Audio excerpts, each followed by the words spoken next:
ये फ्रेंड्स अस्सलाम वालेकुम। रेसिपी के इस किचन में खुशामदीद। एक मज़ेदार सी रेसिपी के साथ जो कि एक बिरयानी है, लेकिन डिफरेंट तरह की बिरयानी के साथ झटपट से बन जाने वाली इस रेसिपी को जो कि आप डिनर में बना सकते हैं, लंच में बना सकते हैं और नाश्ते में भी बनाकर एंजॉय कर सकते हैं। तो बिस्मिल्लाहिर्रहमानिर्रहीम। इस रेसिपी के लिए सबसे पहले आपको चाहिए या तो बटर ले लें या घी ले लें। मैंने घी का इस्तेमाल किया है। 2 टेबल स्पून आपने घी लेने हैं। जैसे गर्म हो उसके अंदर आपने ऐड करना है 1 टीस्पून आपने सिंपल जो है वो ऐड करना है सफ़ेद ज़ीरा। साथ में आप ऐड कर दीजिएगा इसके अंदर एक बड़ा साइज़ का जो प्याज है उसको स्लाइस्ड करके आपने इसके अंदर शामिल कर देना है। स्लाइस्ड प्याज भी चला गया, इसका हल्का सा जो आपने सौते करेंगे ताकि जो इसका पानी है वो ड्राई आउट हो जाए और उसका कलर जैसे ही थोड़ा सा लाइट गोल्डन की तरफ जाएगा, इसके बाद आपने इसके अंदर शामिल कर देना है 2 अदर टमाटरों को।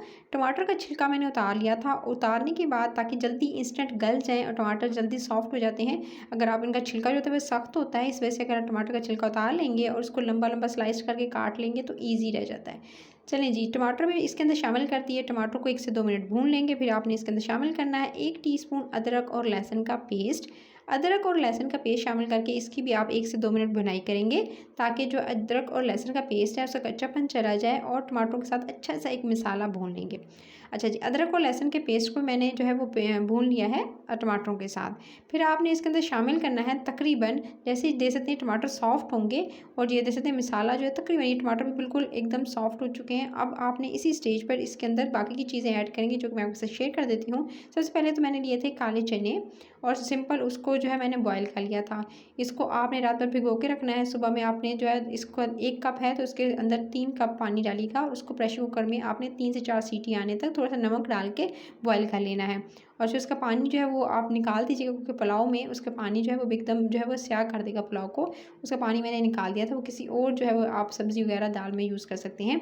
उसके बाद जी अब आपने क्या करना है, ये जैसे ही आपका मसाला अच्छे से रेडी हो और ये देख सकते हैं बिल्कुल अब मसाला परफेक्टली रेडी हो चुका है, आप इसके अंदर शामिल कर दीजिएगा 1 टेबल स्पून भरकर साबित गरम मसाला। साबित गरम मसाला इसके अंदर चला गया और उसके बाद आपने साबित गरम मसाले की भुनाई कर लेनी है।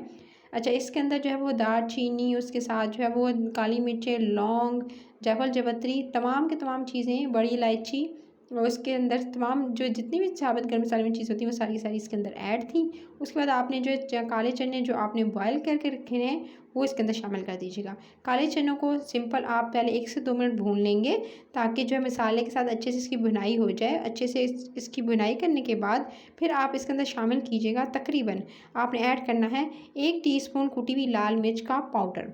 उसके साथ आप इसके अंदर शामिल कीजिएगा भुना हुआ सफ़ेद ज़ीरा 1 टीस्पून इसके अंदर शामिल करना है।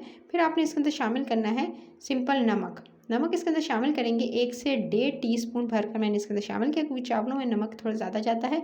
अगर चने बॉयल करते हुए आपने नमक डाला है तो फिर आप नमक की मिकदार अपने हिसाब से इसमें देख लीजिएगा। हस्बे ज़ायक़ा जितना खाने में पसंद करते हैं उतना ऐड कर दीजिएगा। तो आप मसालों को अच्छे से भून लेंगे और अच्छा से मसाला रेडी कर लेंगे। देख सकते हैं अच्छे से भुनाई कर ली मसाले के साथ और चने की बहुत अच्छे से भुनाई हो चुकी है और अच्छा से एक ग्रेवी सी एक अच्छा सा मसाला रेडी हो चुका है। अभी आप इसके अंदर शामिल करेंगे पानी।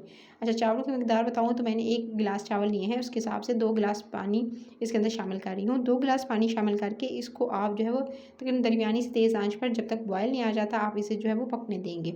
फिर आपने जी ये देख सकते हैं अच्छे से पानी उबल रहा है और इसके अंदर बॉयल आ गया। अब दरमियानी आंच पे कर दी। जब अच्छे से पानी उबलने लगे क्योंकि पानी जो है वो तकरीबन 1.5 गिलास रह जाए तब तक आपने इसको उबालना है।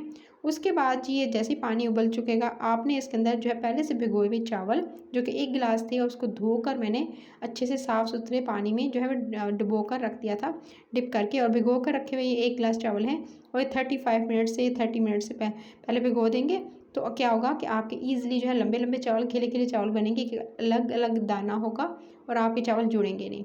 फिर आपने जो भिगोए हुए चावल हैं वो इस पानी के अंदर जैसे पानी जो है वो 1 से 1.5 गिलास यानी रह जाए, यानी 1.5 गिलास के करीब रह जाए तभी आप इसके अंदर शामिल कर दीजिएगा चावलों को जो कि आपने धो के रखे थे।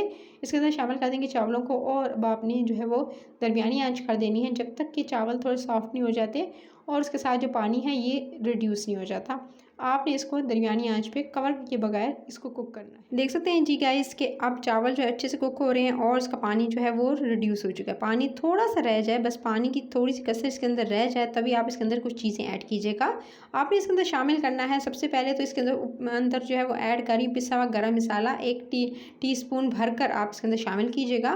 पिसे हुए गरम मसाले को ऊपर से डालेंगे। साथ में आपने थोड़ा सा ज़र्दा रंग लेना है और इसके ऊपर ज़रदा रंग जो है वो भी आप डाल दीजिएगा। इससे बहुत ज़्यादा अच्छा जो है वो एकदम कलर सा आ जाएगा चावलों में। सो ज़रदा रंग मैंने इसके ऊपर डाल दिया। अब आपने क्या करना है, अब आपने इस पर ढक्कन लगाना है। ढक्कन लगाकर तकरीबन आपने 10 मिनट का दम देना। 10 मिनट के बाद ये दे सकते हैं परफेक्टली ये चावल जी डन हो चुके हैं। चावल बिल्कुल एकदम जो है बिल्कुल दम आ चुका था इनको, और खिले खिले चावल जो है वो रेडी हो चुके हैं। लेकिन इससे पहले ऊपर डाल दिए मैंने ब्राउन किए हुए प्याज। कुछ तली हुई प्याज लीजिएगा और इसके ऊपर डाल देनी है आपने। और डालने के बाद जी इसको 1 से 2 मिनट मज़ीद दम दीजिएगा। और परफेक्टली ये दे सकते हैं चावल खिले खिले, एक एक दाना अलग अलग आपके सामने मैं आपको दिखा रही हूँ। तो ये हो चुके हैं रेडी। रेसिपी अच्छी लगे तो लाइक शेयर और चैनल रेसिपी करिए इसको सब्सक्राइब कर लीजिएगा। ईद उल अज़हा से रिलेटेड मज़े मज़े की रेसिपीज़ आने वाली हैं। समर से रिलेटेड मज़े मज़े की रेसिपीज़ आएंगी, चाहे वो लंच से रिलेटेड हो, नाश्ते से रिलेटेड हो या डिनर से रिलेटेड। अपना ख्याल रखिएगा, सब्सक्राइब कीजिएगा। टिल द नेक्स्ट वीडियो फिर मिलती हूँ। Take care.